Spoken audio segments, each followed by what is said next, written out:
You're listening to the Options Insider Radio Network, the home of the Options Podcast. For more quality options programs, visit theoptionsinsider.com or search for Options Insider Radio Network in your podcast provider of choice. Listeners can also access all of our programming through our mobile app available in the iTunes and Google Play stores. Select programs are also available via live stream at mixlr.com/options-insider.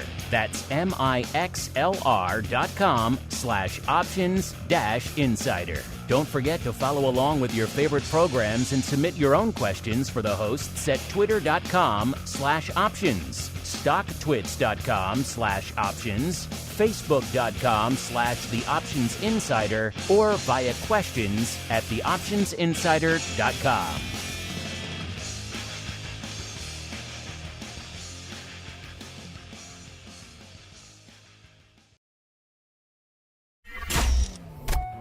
Bitcoin, Ether, Solana, Doge, and more. Cryptocurrencies and digital assets are taking the financial world by storm. This exploding market provides everything a savvy trader needs: volatility, volume, and liquidity, provided you know how to find it. That's where we come in. Welcome to the Crypto Rundown. Each week, we'll break down the latest trading activity, trends, and developments throughout the world's leading crypto derivatives markets. If it's moving the crypto markets, then you'll find it on the Crypto Rundown. The Crypto Rundown is brought to you by Amberdata. If you're entering the digital asset class, you'll need access to granular on-chain and market data from multiple venues to power research, trading, risk management, and compliance. Amberdata delivers comprehensive data and insights into blockchain networks, crypto markets, and decentralized finance, empowering financial institutions to apply traditional finance methods to digital assets. Amberdata eliminates the infrastructure setup, integration challenges, and maintenance headaches to access digital asset data, reducing cost and time to market to enter the digital asset class. Learn more and download their digital asset data guide at www.amberdata.io. Now it's time to dive into the exploding world of crypto derivatives. It's time for the Crypto Rundown. All right, everybody. That music means we are back once again. It is Monday. Time to dive into the crazy world of crypto. Yes, it is time once again for the Crypto Rundown. My name, of course, Mark Longo from theoptionsinsider.com, as well as from the network. Did you miss us? Of course, we were off last week for the Labor Day holiday, but we're back ready and raring to go. And in case you were upset that you missed a show on Monday, we made it up for you. Added a new show to the network last week. So if you like the world of crypto, you're starting to tiptoe into the world of futures out there, which again is a growing part of the crypto space as more and more venues are adding crypto derivatives at the end of the day. I want to check out the latest addition to our network. The Futures Rundown just went live last Wednesday with the inaugural episode. Folks have been up on me and hitting me up for years now. When are you going to add a future show? When are you going to add a future show? So finally, the drumbeat grew too loud. We could not ignore it any longer. So hopefully you checked it out. If you're listening to the full network, and again, I say it all the time, you literally have more reason than ever now to be listening to the full network. So wherever you're getting this, if you're just listening to the Crypto Rundown, make sure you're getting the full network Options Insider Radio network feed. That'll get you all nearly dozen shows, including the Futures Rundown, which I think you're going to like. We did touch on some fun stuff last week, more to come this Wednesday. So 17 and a half years and not just growing, but adding new shows all the time, listeners. So fun stuff. Check it out wherever you get your favorite shows, including the Crypto Rundown. It's there waiting for you. And let's see who's waiting for us on the old guest line today. I'm pleased to welcome back our old pal, Mr. Greg Magadini, the Director of Derivatives over there at Amberdata. Mr. Greg, welcome back to the Crypto Rundown, sir. You know, listeners, we'll keep rolling with the Crypto Rundown while we try to get Greg back on here. It looks like we'll dive on into the Crypto Rundown and we'll get Greg back on in a little bit. It's time to explore the latest trending activity, trends, and developments across the world's leading crypto market. It's time for the Bitcoin Breakdown. All right, everybody, welcome to the Bitcoin Breakdown, the portion of the show where we do just that. We break down all the action in the world's leading digital asset. Yep, we're talking about the big dog, which is Bitcoin. Speaking of the big dog, I think we got Mr. Greg back now. Mr. Greg, can you hear me, sir? Yes, absolutely. Thank you so much for having me on, Mark. Very happy. The tech god's not smiling upon us today, sir, but you know what? We power through nonetheless. How are things in Amberdata land? Lots of exciting stuff. Very great to check out this fall market going into the election and a nice price range on Bitcoin as of late. So just great stuff on the crypto front. And then on the Amberdata front, we got some new tools coming out. Very excited about. We got some nice calibrated surfaces that a lot of users find useful. So that's exciting stuff as well. Yeah, you're joining us at a good time. Of course, go figure. It's almost par for the course now, Greg. Whenever there's a holiday or something else that preempts the show is invariably when the crypto market's going to melt down, vol starts popping. So we have a lot to talk about this week, listeners. 2 weeks ago now on the show, we were, of course, off for the Labor Day holiday last week. We were hanging out a little bit north of 63,629, coming in to start the show today. 56,503.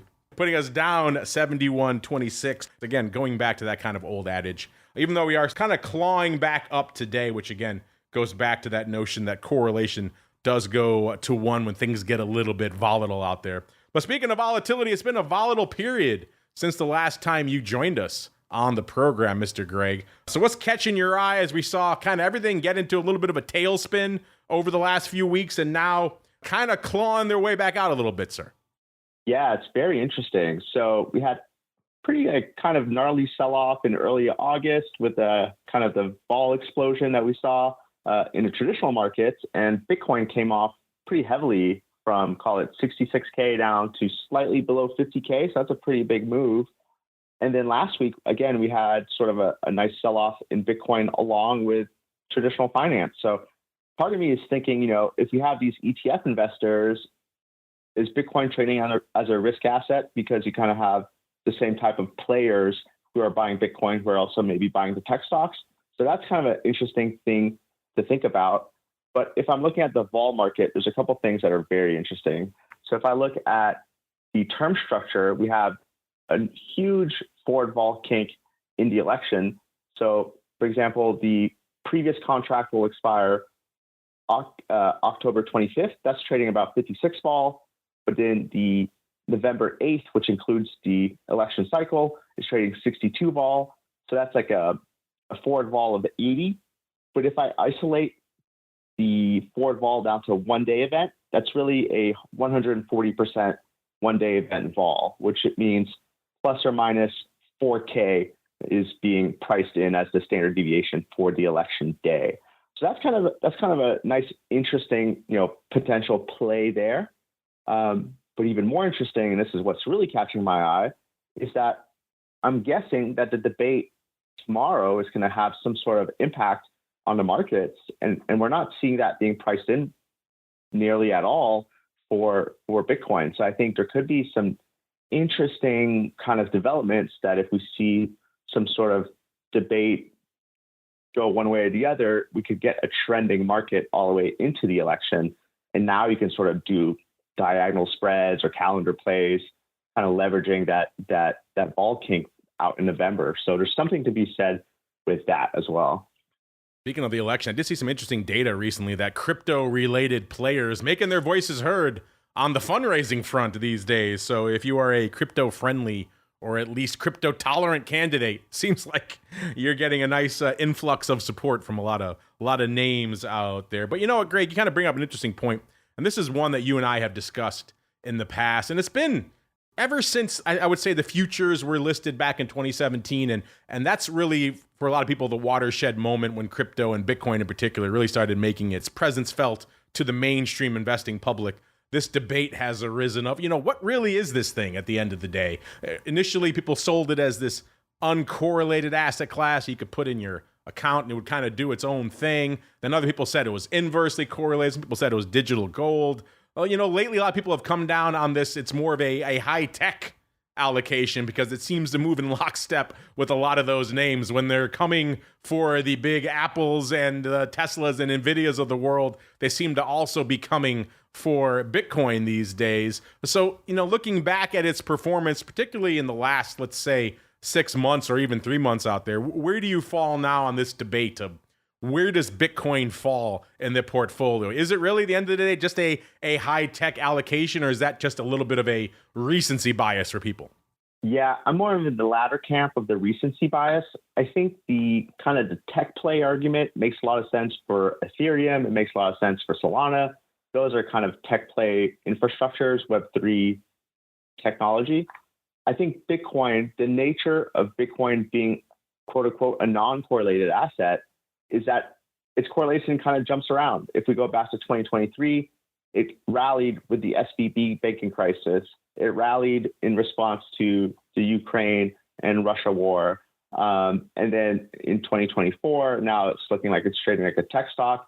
And there is the argument that maybe the ETF investors are changing that dynamic. So that is definitely something that I'm currently pondering. But I also think, all else held constant, the nature of an uncorrelated asset is that sometimes it moves like one thing, another time it moves like another thing. And so this might just be short-lived. So I still think that base case scenario, for the exception of maybe ETF investors in the short term, long term, I still kind of just think it's an uncorrelated asset. And that's really the attractive property of Bitcoin, is being an uncorrelated asset with historically positive expected value. So that's kind of an interesting reason to own it in your portfolio.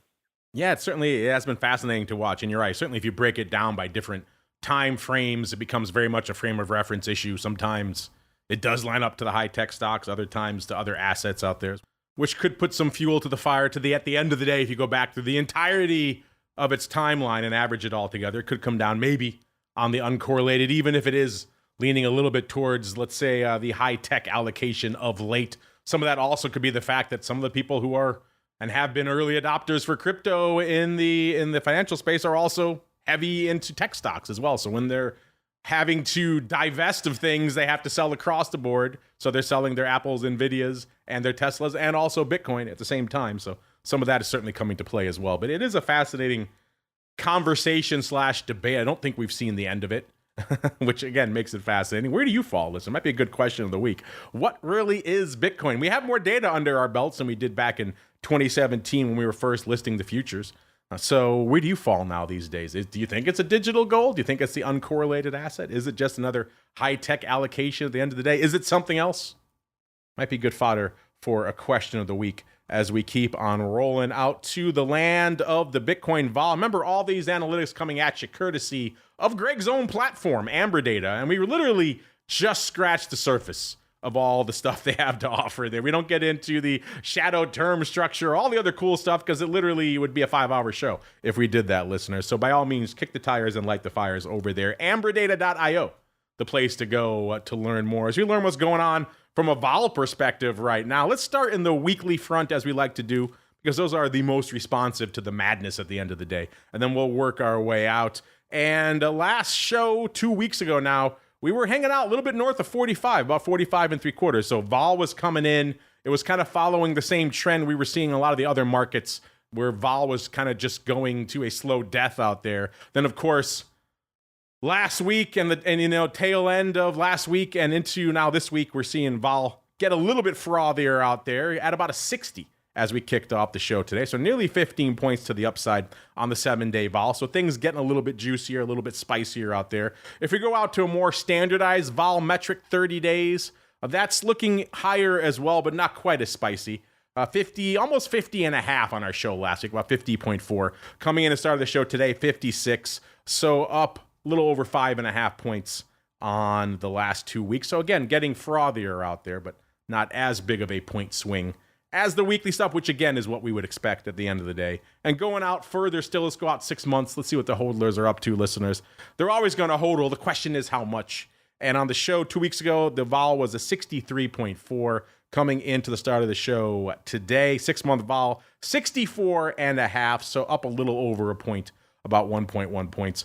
Greg, you just talking about the term structure and how the election is impacting the vol out there. Anything else catching your eye from a Bitcoin vol perspective, sir? Yeah, I think the other kind of obvious place to look at is the skew. So given sort of the recent sell-off, we're seeing, 7-day skew, trading pretty low, meaning the puts are bid above the calls.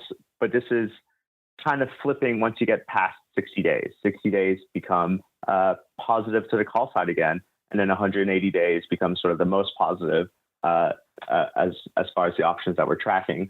So short term, the option market is saying short term headwinds, but still seeing more explosiveness to the upside than to the downside on a longer term basis. So I think that's something interesting. There's probably some trades to be done there, kind of taking advantage of the recent sell-off and structuring something where you're taking advantage of that skew.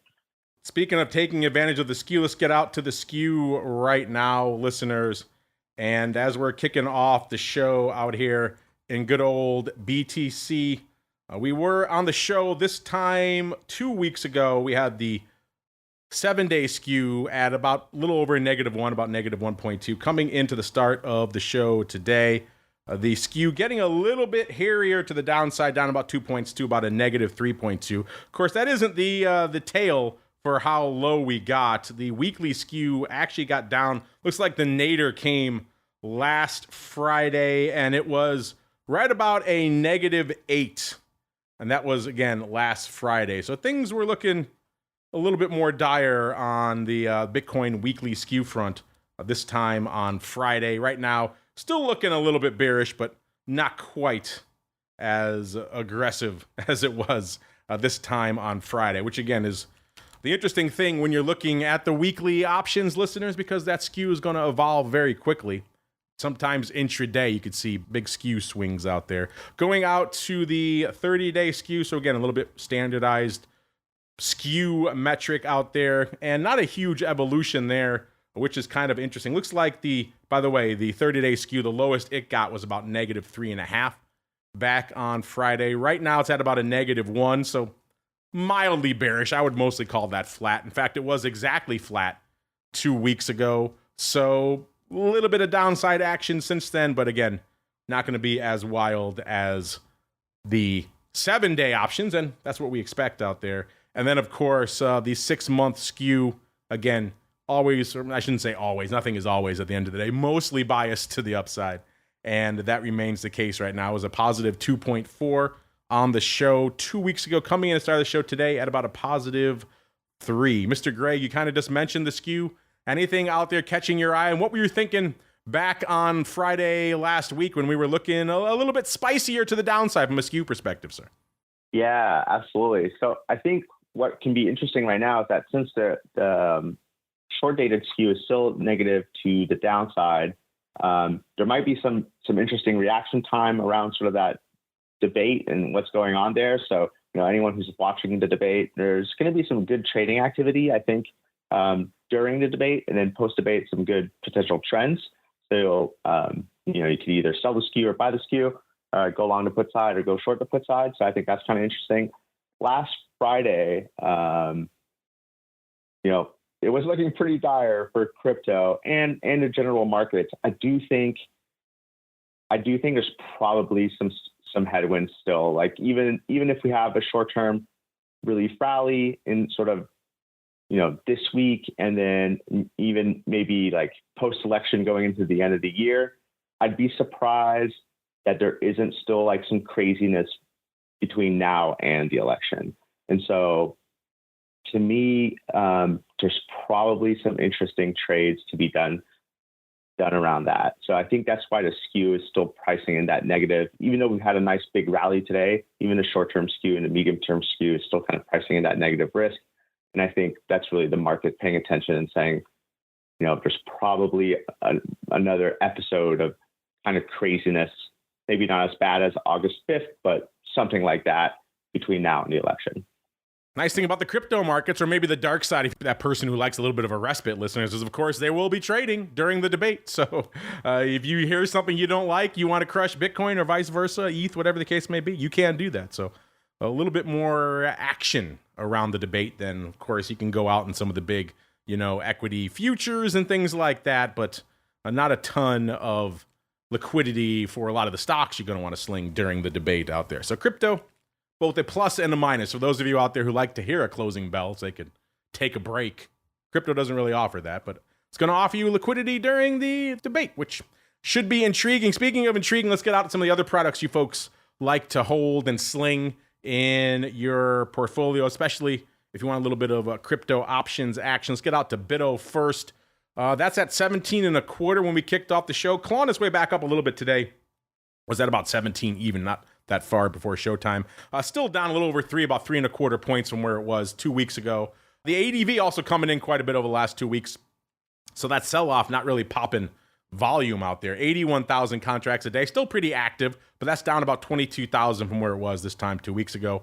Today, looking at 52,000 contracts on the tape with about half an hour to go in the session. So doesn't seem like we're going to hit that today, but again, the session is not quite done yet. Anything could happen. Vol obviously looking a little bit more frothy out there. 57.5.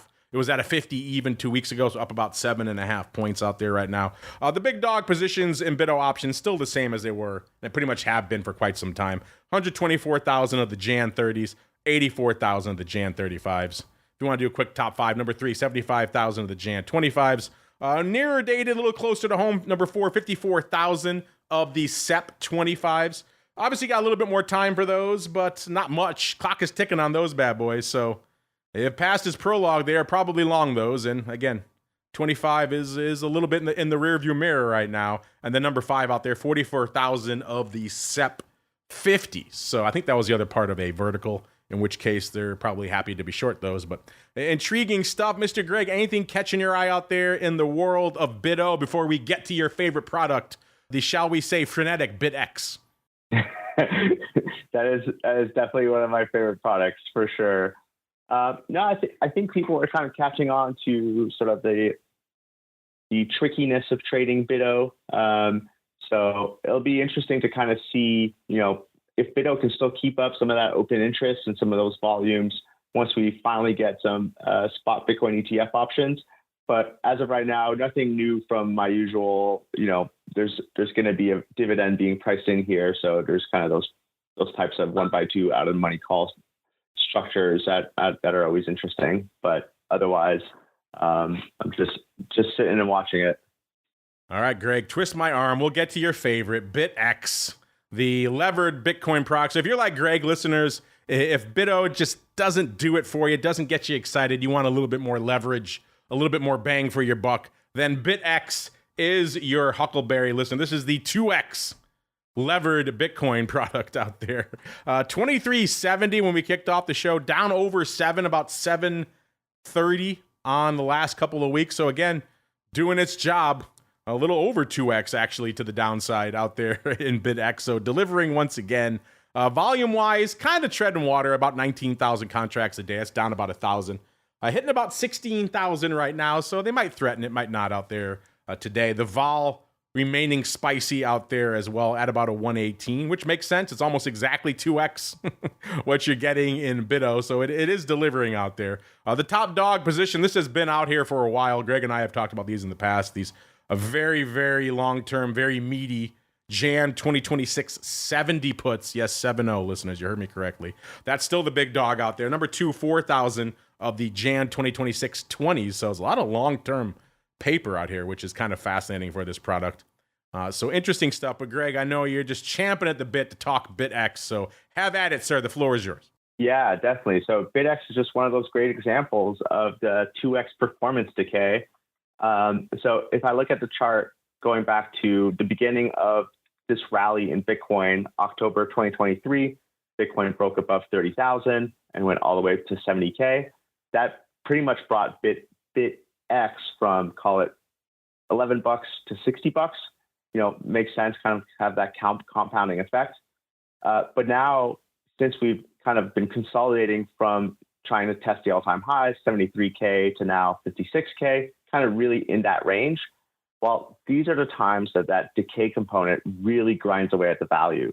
So since the pullback of, call it, 73 to 56 in Bitcoin, BITX has gone from 60 down to 23. So, the underlying has maybe lost, call it, 20%, and then the actual BITX has lost something like 66%. And that's really that grinding effect. So every time Bitcoin has a pullback and rallies back up, BITX is going to underperform.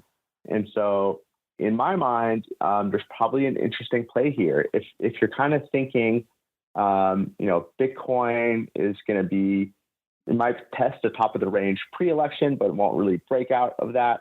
There's kind of some interesting ways to structure a trade where even like it's selling an partially in the money call spread. If there's consolidation, that can actually still underperform and fall out of that strike zone. So that's something that's interesting. And then BITX right now, obviously 2 times vol. And so when we're looking at 2 times vol, the current, excuse me, 1 second here. Got an Amber Alert in the middle of the call. So the BITX, the 2 times the Bitcoin volatility, essentially, while Bitcoin 30-day vol has recently been between 50 and 70, but as not that long ago, June of this year is between 30 and 40. So should we go back into a lower vol environment post the craziness of the election, that'll be another thing that kind of benefits sort of the vol sellers in BITX as well. So there's something to be said there with those types of structures. All right, fascinating stuff. Listeners, have you sunk your teeth into BITX? Is a little bit too, maybe too spicy for you?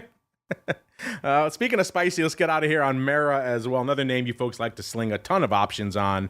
Even though the ADV continues to come in, it's roughly half what it was not too long ago, but still explosive. 205,000 contracts a day. That is nothing to sneeze at. A lot of names out there would kill for that volume. Mara right now, 1470, down about $4 almost exactly since our last show 2 weeks ago. So kind of hanging out now towards the lower end of its range that it seems to be bouncing around at lately, right around roughly 15 and up to about 30, obviously a little bit below that right now. But you look at this chart, it's just shot up to about, got up to 31 in December, then right back down to about 15 again in January, then right back up to 31 again in February, and back down to about 15 again in April. This time the upside was close, but no cigar, got up to about 27 in July, and now coming back down the other side. So are we poised for a bounce? Is this the time when it breaks through the bottom out there? Intriguing stuff. Looks like a decent amount of paper on the tape today, 171,000. So they are on pace to maybe hit that ADV by the end of the day. The vol also looking spicy as well, and 90 even, up 7 points from where it was this time last week. And again, as I said before, the size positions here in Mara kind of reflecting that range I was just talking about. We've seen for a while the big dog out here is 34,000 of the SEP 30, so right at the upper band of that range. That one looking kind of like a bit of a distant memory right now, but we'll keep an eye on that. Anything could happen in the next couple of weeks. Mara could get back up there, but if past its prologue right now, probably not going to hit it. Again, who knows? Maybe the debate throws a wrench into the works and it goes skyrocketing north. But right now, it seems kind of rough. Also, the 30 strike, again, that has a certain magnetism for folks out there because the number 2 size position in Mara options right now, 28,000 of the Jan 30. So maybe that same person who's maybe getting a little run over in the SEP 30s, buying himself a little bit more time going out to Jan. Either way, a lot of people noticing that 30 level and they're putting a lot of their money where their mouth is on that strike, listener. So intriguing stuff out there in Mara. But speaking of intriguing, let's get to the rest of it right now. It is time to explore the altcoin universe. It's time to move beyond Bitcoin and find out what's moving the rest of the crypto marketplace. It's time to boldly venture into the altcoin universe. All right, listeners, welcome to the altcoin universe. Time for one of my favorite portions of the show because I just love the slugfest that goes on here from a crypto market cap perspective, especially in the bottom half of our top 10. Just a battle royal every week to see who's going to make it into the bottom half, who's going to make it in right under the wire at number 10. And Greg, I know you're a little bit nervous right now, so allow me to put your mind at ease because your beloved Toncoin did make it. Slipping right in under the wire at number 10, sir. I know that will alleviate a lot of your concerns you have, Greg. Yes, exactly. That's been an interesting currency and around the fundamentals of the CEO. So there's definitely been some trading opportunities there.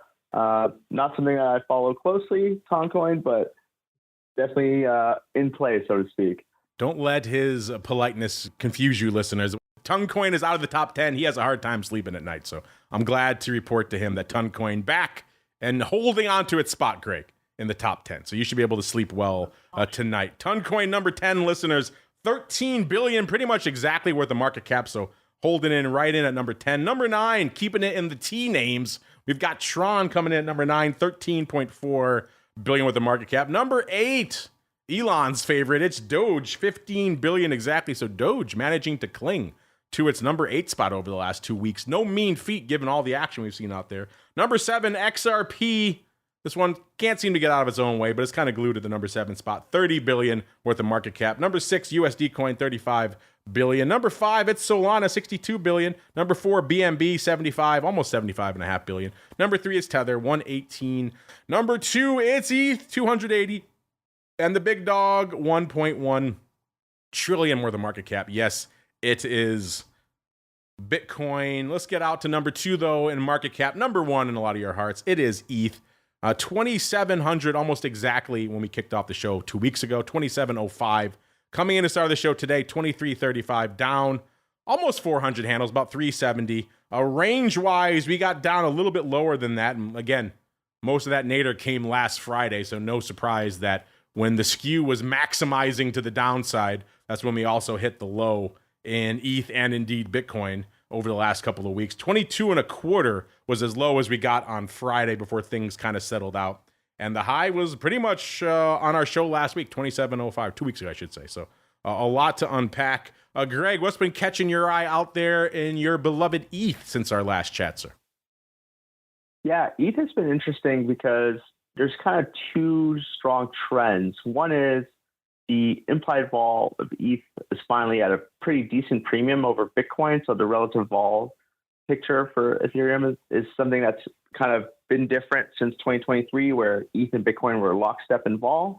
So that's kind of interesting. And then the other interesting aspect of ETH is that it is clearly just continuing to underperform Bitcoin. So if I look at the Bitcoin ETH ratio, I mean, this is just kind of a steady line, like a steady trend downwards since basically September 2022. And so in September 2022, ETH was 8% of a Bitcoin, and now it's 4% of a Bitcoin. And this trend kind of just seems unbothered, and it's going to continue. It could go as low as 2% of a Bitcoin, judging by sort of the historical chart. So I think those two trends are things to keep in mind. But what we've really found interesting is that when we had the spot Bitcoin ETF approval, we saw huge open interest in CME futures kind of related to that type of event. And then in the Ethereum spot ETF, there's been almost no sort of interest in the Ethereum futures on CME. So to me, that's kind of telling of the investor base. You know, what kind of exposure do they want, and where are they kind of playing and laying down their chips? And so ETH is kind of lackluster. And so in my mind, there's probably a decent vol fade, relative vol fade, where you can bet that a lot of the vol action probably comes back into Bitcoin should there be a good catalyst. And then at least in the medium term, I still think short term there's different reasons for ETH to have high vol, but in sort of the short term to medium term, I think that's a decent trade.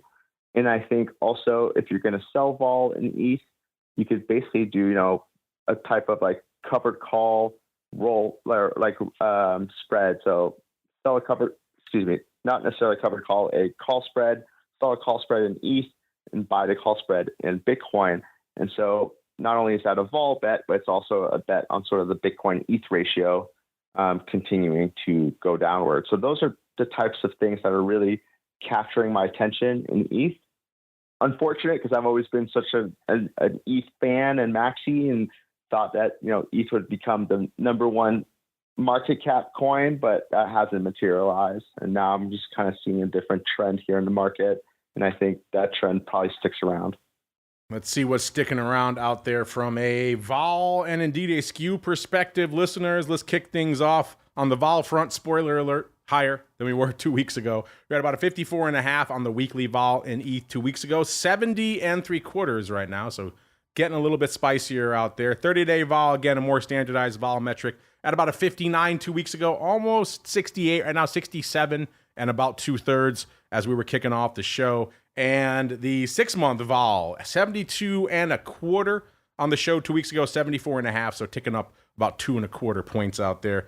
Skew wise, same deal as Bitcoin.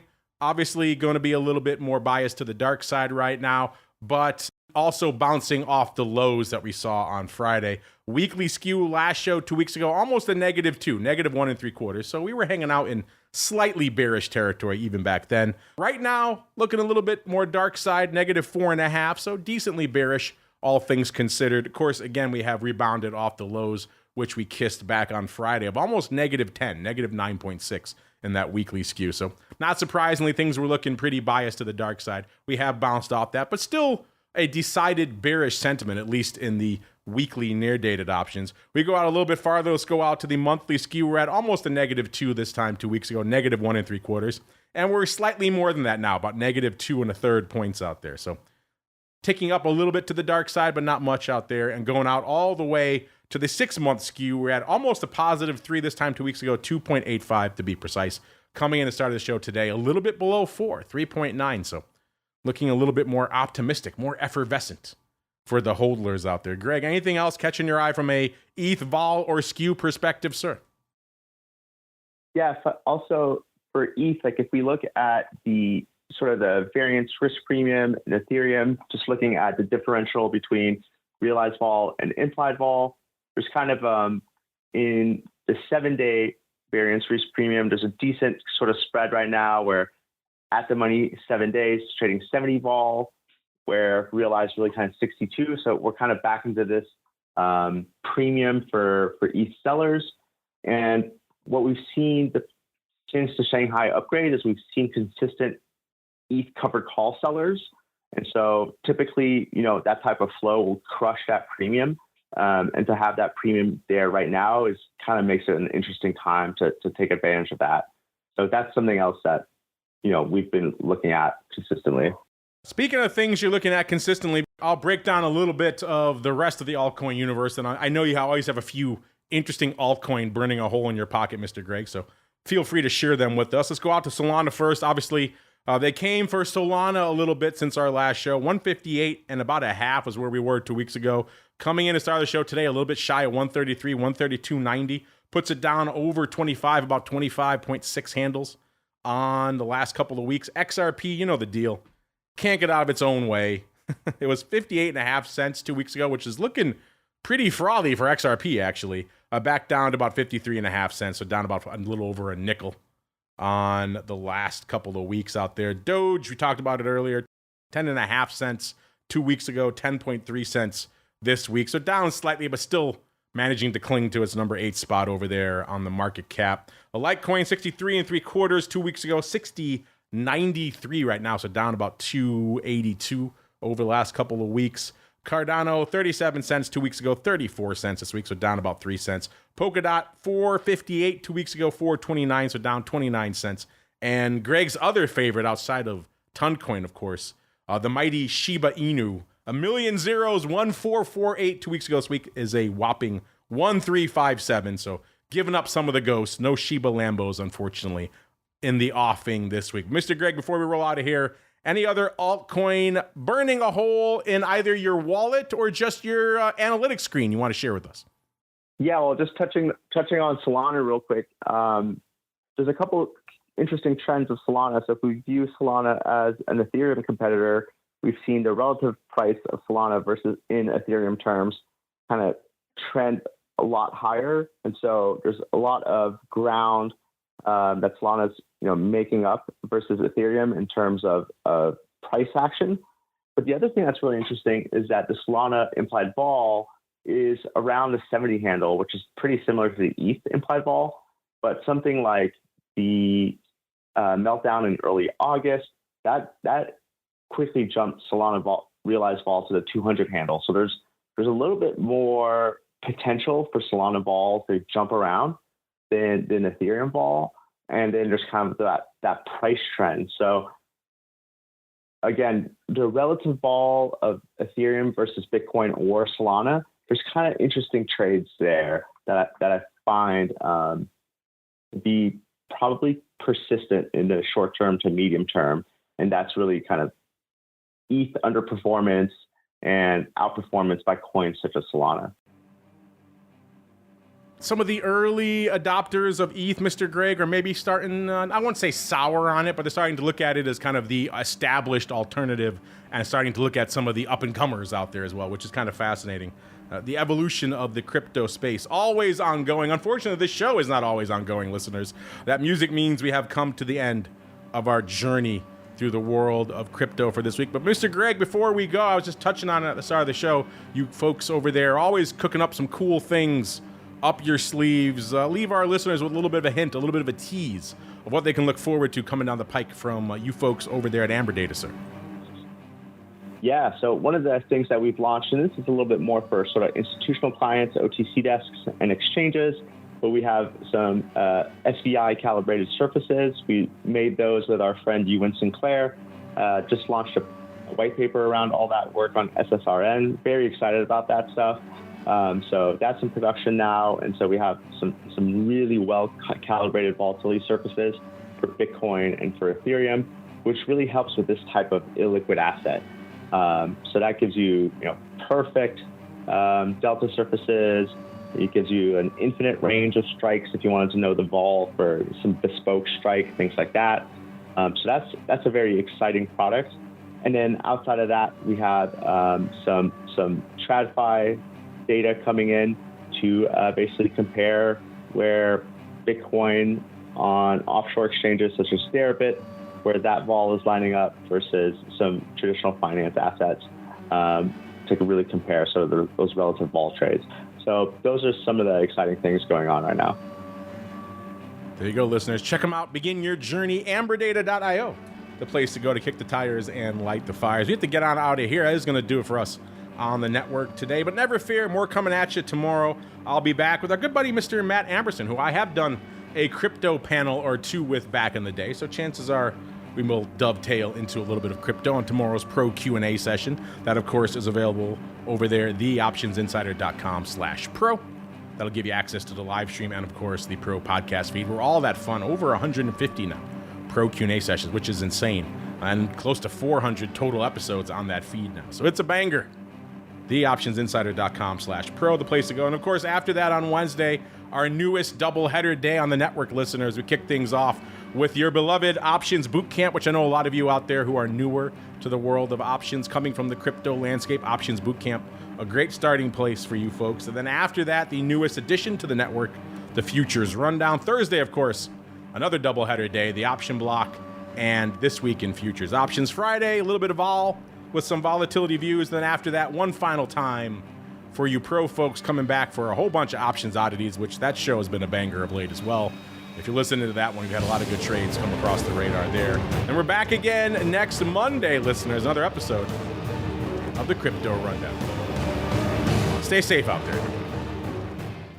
The Crypto Rundown is brought to you by Amberdata. If you're entering the digital asset class, you'll need access to granular on-chain and market data from multiple venues to power research, trading, risk management, and compliance. Amberdata delivers comprehensive data and insights into blockchain networks, crypto markets, and decentralized finance, empowering financial institutions to apply traditional finance methods to digital assets. Amberdata eliminates the infrastructure setup, integration challenges, and maintenance headaches to access digital asset data, reducing cost and time to market to enter the digital asset class. Learn more and download their digital asset data guide at www.amberdata.io.